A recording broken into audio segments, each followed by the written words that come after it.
We're here with Councilman Paul Manson after a pretty rigorous work session tonight, especially the part that deals with either revising or coming up with a new restoration plan. What's your takeaway as we stand here and talk? Well, I think the plan, the basis of it, the core of it, will be exactly what we passed at the special council meeting before, with the errors corrected on the part that the mayor's additional plans for the next couple of years, making sure there's no conflicts between that and what our plan is. And that was the reference to the property tax, right? No. That we had both of them on there. And so the new submission will not contain that? Am I correct on that or not? Unless we change our minds between now and go to a property tax. Right. You think there's much chance that that's going to happen? I brought that up probably 4 or 5 times now. I know. The only 2 things to look at are the income tax and the property tax. We need revenue. If somebody wants to change it, reinvent the wheel and start going a different direction, bring it up. But otherwise, my plan will be to move forward with the basis of the plan will be the income tax as we had it written by the law director. Okay. And any additions we make between now and when we submit it to the mayor. Okay. Now, you have until May 8th, I think, from the information that came out tonight. And you said, well, we're not going to take that long. No, we're not. What do you anticipate will be the date that council's finished? Well, I would hope that we are able to give it to them no later than May 4th and maybe a little sooner. Okay.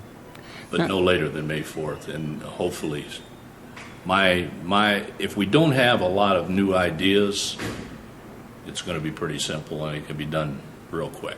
Mm-hmm.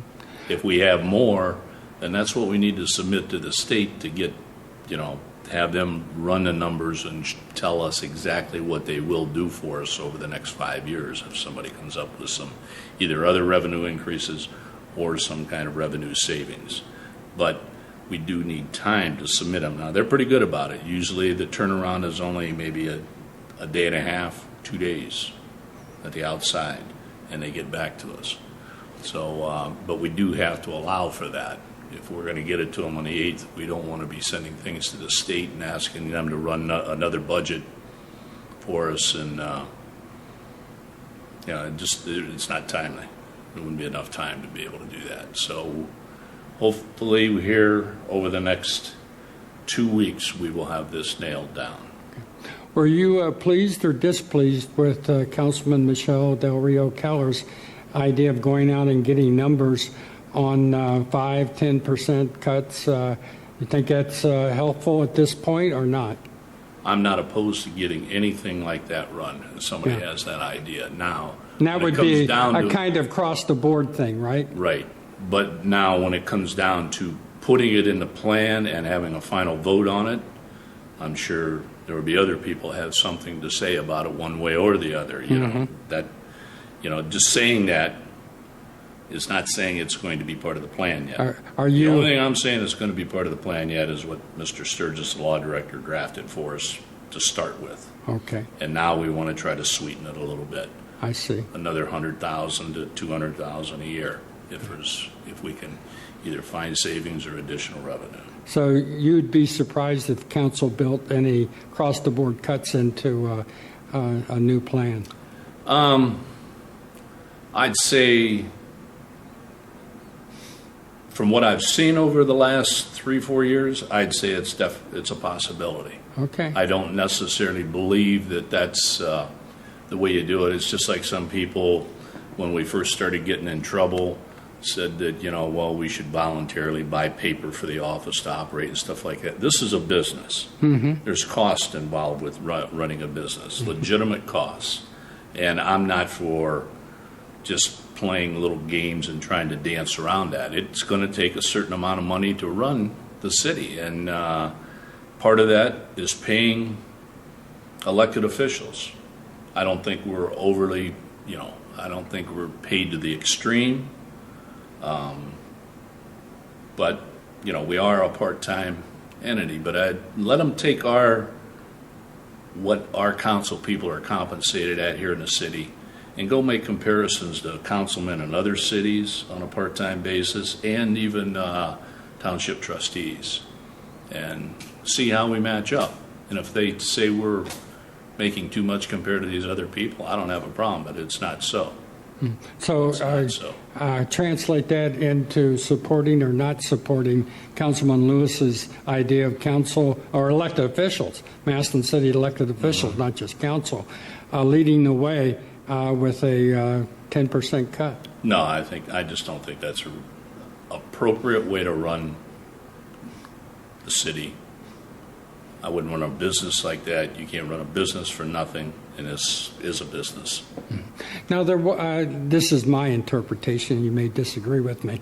I noted some irritation between yourself and Councilman Lewis on the discussion of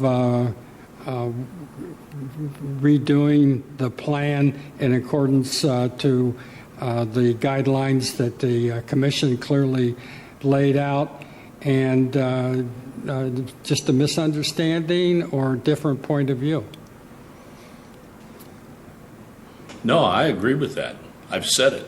I said it last meeting or two ago. You're just getting tired of hearing it? Is that it? I'm getting tired of hearing it. Some people like to talk just to hear themselves talk. I see.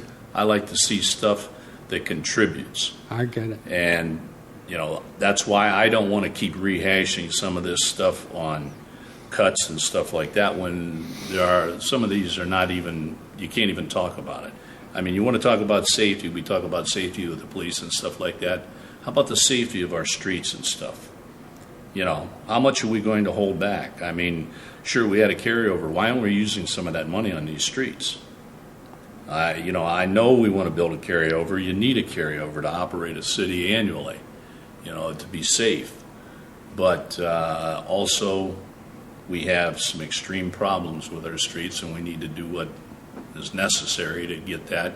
And maybe our carryover doesn't grow quite as fast as we would like for a little while here. But if we get these things done and we continue with the development we have going on and coming into the city, maybe in a year or two out, the revenue problem is going to start taking care of itself a little bit too. Now, one of your favorite topics came up tonight: the courts, the expenses of the courts to the out of the general fund of Massillon City government. Did I hear the right number? $3.5 million. No, that's not out of the general fund. That's probably their whole budget he was talking about. I get it. Okay. But out of the general fund, it's somewhere between $1 million and $1.3 million. Okay. Might be $1.25 million, might be $1.2 million, but it's been over $1 million for a number of years. May have been as high as $1.3 million for a while. I think it was down a little bit last year, but still it's over $1 million. Has anybody ever talked to the courts about participating in the hard times for Massillon city government and asking for less from the general fund? There have been people talk to them. And just a non-starter or what? They feel that, they are doing what they need to do to operate their branch of the government. I see. So even though it came up tonight, there's not probably anything to be had from the Massillon court system towards solving the financial problems of the city of Massillon. I don't know of anything right now. Okay. We're here with Councilman at Large, Republican, Mylan Chauvin. Were you surprised to hear tonight, or did you know beforehand that there was some discussion about your hard work to get Massillon, the city police department, up to a serviceable level? Were you surprised about that? The discussion took place at the Massillon financial the fiscal recovery and no, I mean I knew I wasn't plan? able to attend the meeting, but I knew it was discussed there. Okay. Yes. And do you think your plan is in jeopardy at all? No. Okay. No. So you think it's solid. full speed ahead? Yeah, I was just talking to Mr. Manson. I mean, he was at the meeting, and the state admitted that maybe once we've reached that level of 40 for officers, there will be significant savings on overtime. So it may cost a little bit more until somebody gets trained and they can actually work without supervision and to reduce the overtime hours. So we'll have a little bit additional cost up front, but in the end, there's no doubt that it's going to save us the money that I thought it would. And this is exactly the thing local governments across Stark County ought to be doing, is long-term planning. And that's where the savings, it's hardly ever any savings short-term. Yeah, sometimes you got to spend some money to make some money. Right, so, okay. On the issue of cuts, you heard Councilwoman Del Rio Keller's suggestion that you, council, at least look at the dynamics of real numbers if cuts were made 5-10%. Do you endorse getting that information? Sure, I think you have to do that. Okay. I mean, if you don't have the numbers, you operate in a vacuum. I mean, I don't know if these kind of 5 or 10% reductions. I mean, I don't know if it's going to save us $20,000 or $200,000. I won't know that until we get all those numbers. But it would be kind of surprising if council were to include in a revised plan. And of course, Councilman Manson indicated that he felt that the message from the restoration folks was that you tweaked the original plan some. But would you be surprised if cuts were a part of that? I don't know. I mean, I think we should take a look at both. I mean, I don't think that we can afford to turn our back on a way to increase revenue, which would be, I don't care if it's income tax or property tax, but at the same time, I think you do have to look at cutting costs everywhere you can. And even if we find, let's say that Michelle's idea finds us $200,000, I think if we go ahead and we make that cut, regardless of what happens with the plan, you have a better message to take to voters when they know that we've cut everything that we possibly can. So that's not a bad strategy, whether we get an increase in tax in one form or another or not. What do you think of Councilman Lewis's idea? If there are cuts to be made, it needs to start with the elected officials? I think that's a wise idea.